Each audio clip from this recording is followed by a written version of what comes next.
வணக்கம். கேட்குது? வணக்கம்.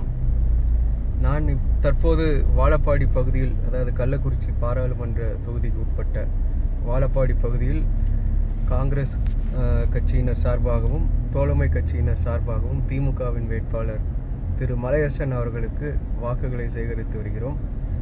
மறைந்த எனது தந்தையார் அவர்கள் சேலம் மாவட்டத்தில் உள்ள வாழப்பாடியில் பிறந்தவர். அவர் தருமபுரி, கிருஷ்ணகிரி மற்றும் சேலம் பாராளுமன்ற தொகுதிகளில் 6 முறை அவர் பாராளுமன்ற உறுப்பினராக தேர்ந்தெடுக்கப்பட்டவர்.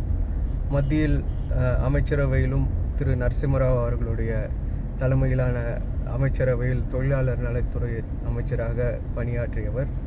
காவேரி நீர் பிரச்சினைக்காக அவர் அந்த பதவியை ராஜினாமா செய்தார். அதே போல் 98ஆம் ஆண்டு திரு வாஜ்பாய் அவர்களுடைய தலைமையில் தமிழக ராஜீவ் காங்கிரஸ் என்கின்ற கட்சியின் எம்பியாக செயலாற்றியவர். அப்போது அவர் பெட்ரோலியத்துறை அமைச்சராக பணியாற்றினார். இந்த சேலம் மற்றும் சுற்று வட்டார உள்ள பகுதிகளில் பல்வேறு அனைத்து குடும்பத்தினருக்கும் கேஸ் இல்லாத குடும்பமே இல்லை என்ற நிலையை அவருடைய காலத்தில் ஏற்பட்டது. இன்று பிரச்சாரத்துக்கு சென்ற போதும் கூட மக்கள் அனைவரும் என்னுடைய தந்தையார் அவர்கள் கொடுத்த கேஸ் இணைப்பை இன்னும் பெருமையாக கூறி வருகின்றனர்.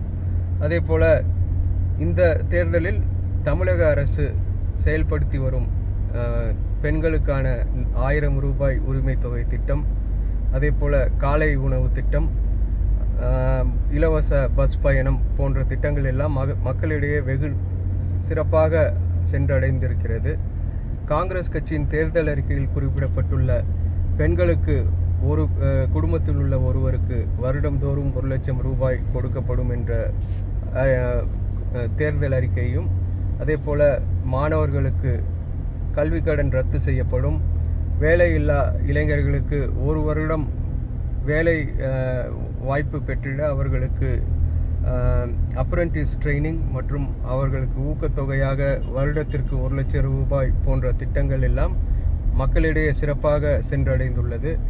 மக்களுடைய எண்ணமெல்லாம் இந்த மோடியின் ஆட்சி விரைவில் வீட்டிற்கு அனுப்பப்பட வேண்டும் என்பதுதான்.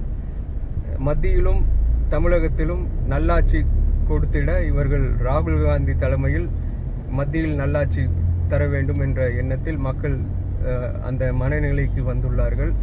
பாஜகவினருக்கு அவர்கள் சொல்வதெல்லாம் மீண்டும் மோடி வரமாட்டார், இனிமேல் மோடியின் தொல்லை எங்களுக்கு வேண்டாம் என்ற எண்ணத்தில் தான் மக்கள் இருக்கிறார்கள். தமிழகத்திலும் புதுச்சேரியிலும் சேர்த்து 40 தொகுதிகளிலும் திமுக கூட்டணி விரைவாக கண்டிப்பாக வெற்றி பெறும். இந்த வெற்றி என்பது தமிழகத்தில் மட்டுமல்லாது அகில இந்திய அளவிலும் எதிரொலிக்கும். இந்த முதல் கட்ட தேர்தலின் எதிரொலி என்பது அனைத்து மாநிலங்களிலும் இது ஒரு